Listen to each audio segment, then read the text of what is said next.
Assalamualaikum warahmatullahi wabarakatuh. Jumpa lagi dengan kami di channel BAP Education.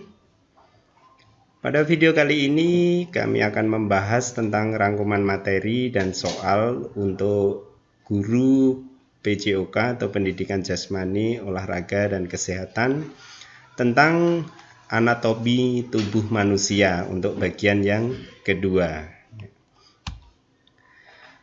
Pada video kali ini saya akan mendoakan mereka yang menyimak video ini sampai selesai dan mempelajari materi-materi yang ada di video ini, semoga lolos CPNS untuk tahun ini. Amin. Sebelum kita lanjut untuk membahas video-video kali ini, silahkan Anda klik subscribe, like, komen, dan share untuk video-video kami, dan semoga komen Anda di bawah ini bisa menjadi pemicu semangat kami untuk membuat video-video materi untuk video-video yang akan datang. Oke, lanjut untuk soal yang pertama. Strata atau urutan epidermis dimulai dengan lapisan terluar yang benar adalah A. Spinosum corneum lucidum, hanya di telapak tangan dan telapak kaki, granulosum dan basale. B. Corneum lucidum, yang hanya terletak di tangan dan telapak kaki, granulosum, spinosum, basal. C. Lucidum, yang hanya di telapak tangan dan telapak kaki, granulosum, spinosum, corneum, dan basal. D. Corneum lucidum, yang hanya di telapak tangan dan telapak kaki, granulosum, spinosum, dan basal. Jawaban yang benar adalah B, yaitu corneum lucidum yang hanya terletak di telapak tangan dan kaki, granulosum, spinosum, dan basal. Nah, penjelasannya adalah seperti ini. Ini adalah epidermis atau jaringan kulit yang ada pada tubuh manusia. Epidermis itu tidak mengandung pembuluh darah, dan sel-sel lapisan terdalam dipelihara. Nah, ini jenis selnya membentuk epidermis adalah sel Merkel, keratinosit dengan melanosit, dan sel Langerhans. Epidermis dapat dibagi menjadi strata, dimulai dari yang terluar itu namanya corneum, lucidum. Ini lucidum itu hanya terletak di telapak tangan dan telapak kaki, granulosum, spinosum, dan basal. Nah, ini tadi pembahasan dari soal yang ada di atas di soal yang pertama. Nah, ini urutannya, corneum atau stratanya, bagian-bagiannya atau stratanya itu terdiri dari 5 bagian ini. Oke, kita lanjut pada soal yang kedua. Sebagai tempat cadangan darah, organ ini mampu membendung darah sehingga saat tubuh mengalami pendarahan berat, organ akan menyuplaikan darah tersebut. Organ ini adalah A. Ginjal, B. Jantung, C. Hati, dan D. Limpa. Jawabannya adalah D. Limpa. Oke, dapat kita lihat pada penjelasan berikut ini. Ini limpa atau limfe pada manusia adalah organ di dalam perut yang terletak pada bagian perut bagian kiri atas. Limpa manusia berwarna merah kecoklatan. Organ limpa dapat diingat dengan rumus ini. Ya. Kemudian fungsi limpa itu satu itu sebagai tempat cadangan darah. Ya, yang kedua, fungsinya itu menghancurkan sel darah merah yang sudah tua. Yang ketiga, fungsi limpa adalah mengatur siklus zat besi yang merupakan komponen sel darah merah. Fungsi yang keempat adalah tempat penyimpanan sel monosit, yakni komponen sel darah putih yang berfungsi penting dalam melawan kuman, bakteri, dan zat asing yang masuk ke dalam tubuh. Oke, lanjut pada soal yang ketiga. Rata-rata manusia bernapas 17.000 sampai 30.000 kali per hari. Nah, untuk bisa bernapas dengan baik, manusia perlu didukung dengan sistem pernafasan yang baik juga. Nah, berikut ini pengertian bernapas adalah: A. Proses memasukkan udara beroksigen ke dalam dan mengeluarkan karbon dioksida dari paru-paru. B.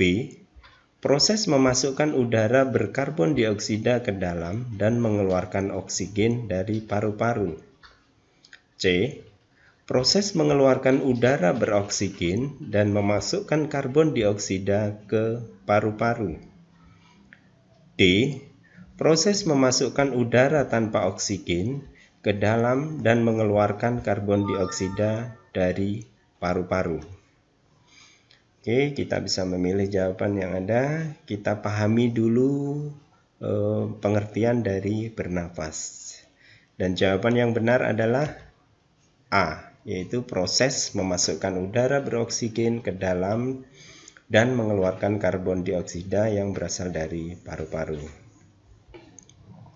Nah, ini adalah struktur pernapasan. Ini dimulai dari rongga hidung atau rongga mulut, faring, laring, kemudian trakea, dan ada bronchiolus. Nah, kemudian berakhir di paru-paru. Di sini bernapas pengertiannya proses memasukkan udara beroksigen ke dalam dan mengeluarkan karbon dioksida dari paru-paru. Ya.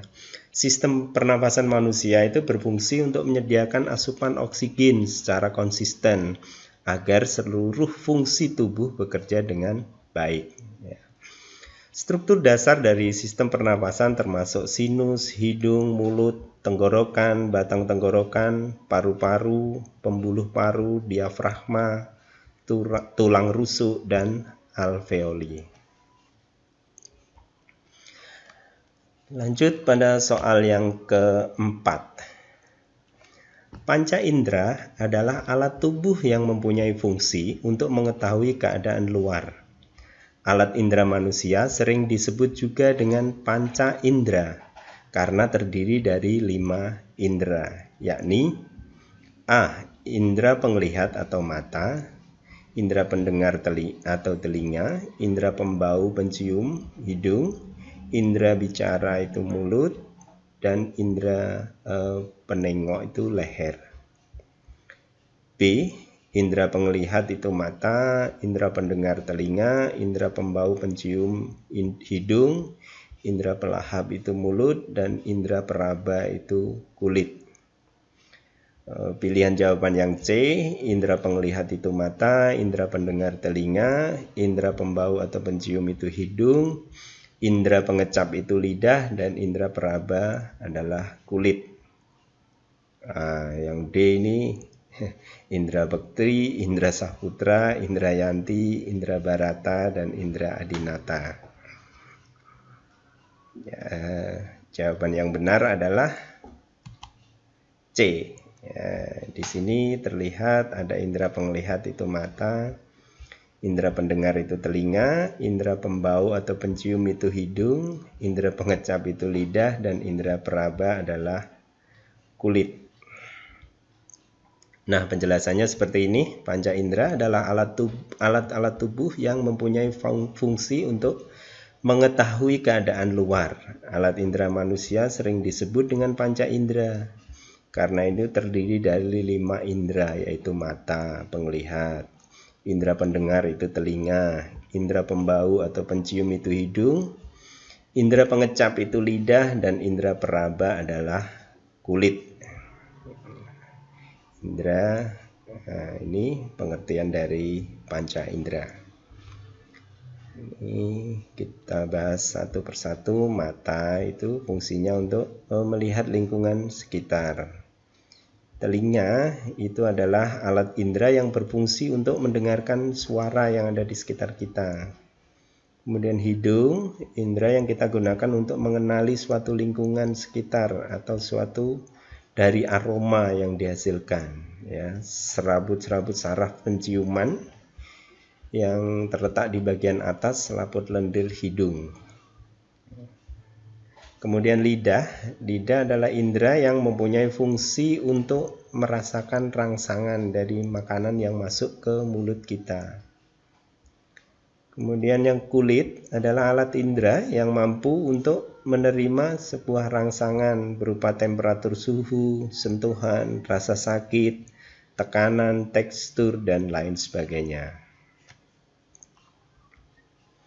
Oke, kita lanjut pada soal kelima. Pembuluh darah yang berfungsi membawa darah keluar dari jantung, baik ke seluruh tubuh maupun paru-paru adalah A.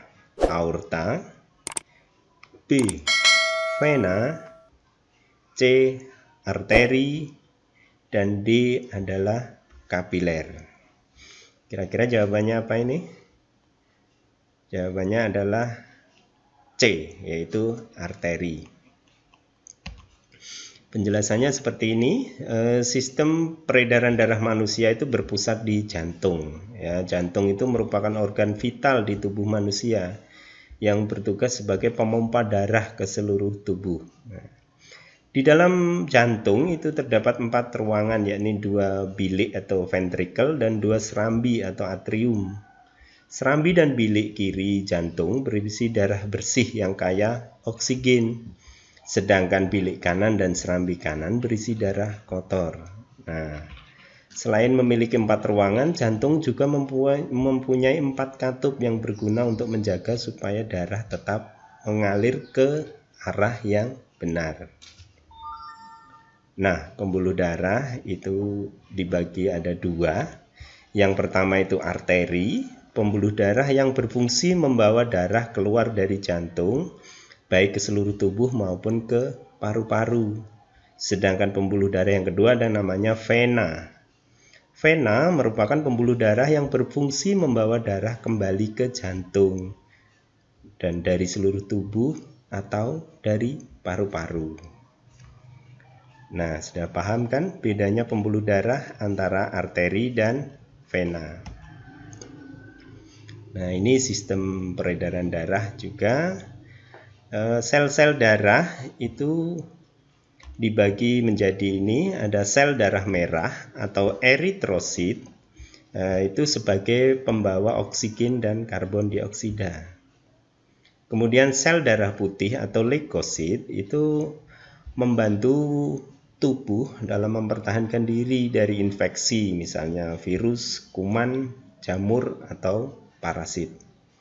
Ya, ada juga bagian darah namanya keping darah atau trombosit. Ini dibutuhkan tubuh untuk membantu proses pembekuan darah. Nah, demikian pembahasan soal tentang epidermis dan darah, pembuluh darah kali ini. Semoga Anda semua yang menyimak video ini dengan baik, belajar dengan baik. Saya doakan untuk lolos SKB CPNS tahun ini dan akhirnya lolos menjadi CPNS. Terima kasih atas perhatiannya. Saran, kritik, dan masukan dari Anda selalu kami harapkan untuk perbaikan video-video kami di masa yang akan datang. Terima kasih. Akhir kata, wassalamualaikum warahmatullahi wabarakatuh.